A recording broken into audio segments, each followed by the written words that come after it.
Tonight I've got a story for you. We're turning back the clock to December of 1965, right here in Rockford. This is a story about the season of joy taking a devastating turn. A tragic event that left an unforgettable scar on our city.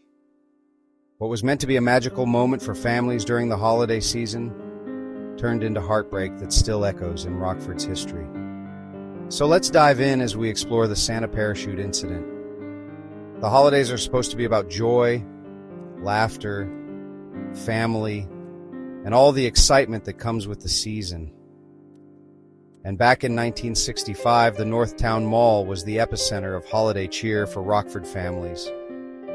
The place was decked out, sparkling decorations, bustling shoppers, kids running around their heads filled with dreams of toys and Santa Claus. But on December 4th, the mall had something extra special planned. A crowd had gathered for what was promised to be an unforgettable moment.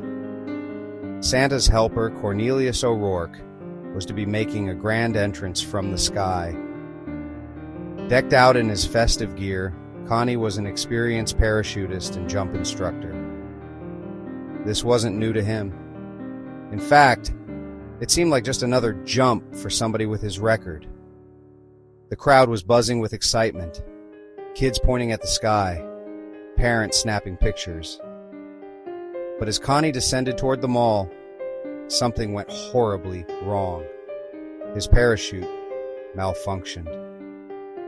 What should have been a moment of awe turned into one of horror. Connie plummeted to the ground, right there in front of hundreds of onlookers, including his own family. He landed in the back alley of the mall, and despite the desperate efforts of first responders, he didn't survive the fall. Imagine being a child that day. You come to the mall, giddy with the thought of seeing Santa, and you leave with memories no child should ever carry. The trauma of that moment lingered for years, casting a shadow over what should have been a magical season. But who was Cornelius O'Rourke?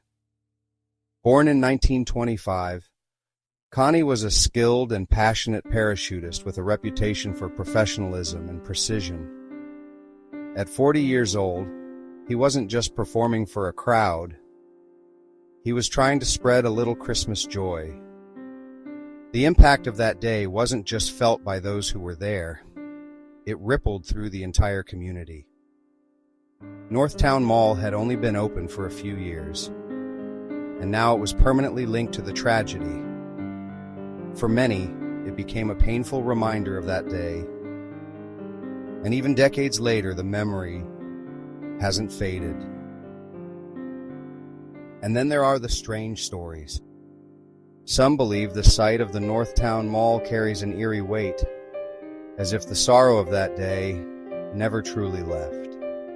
There are whispers of strange noises in the mall's back hallways, and stories of an unexplainable heaviness felt in certain spots. Maybe it's just the weight of the memory. Maybe it's something more. Either way, the incident left its mark. What stands out most to me about this story is the human side of it. Connie O'Rourke wasn't just a performer. He was a husband, a father, a son, and a community member. His death didn't just end a holiday event. It left a hole in the lives of the people who loved him. It also serves as a sobering reminder for event organizers and performers alike. While parachuting stunts continue to dazzle audiences, safety protocols have undoubtedly evolved in part because of tragedies like this. It's a harsh but important lesson in how we prepare for the unexpected. At its core, this story is about how we as a community carry grief and loss. Rockford has had its share of tough moments, but time and again, we've shown resilience. We remember, we reflect, and we find ways to honor those we've lost. Connie's story may begin with tragedy, but it ends with the enduring connection we have to our history and each other. Thanks for joining me as we revisited this haunting chapter in Rockford's history. Stories like this remind us of the fragility of life and the strength of community, even in the face of loss. For Beyond 815, I'm Shane Adams. And as always, keep it classy, Rockford.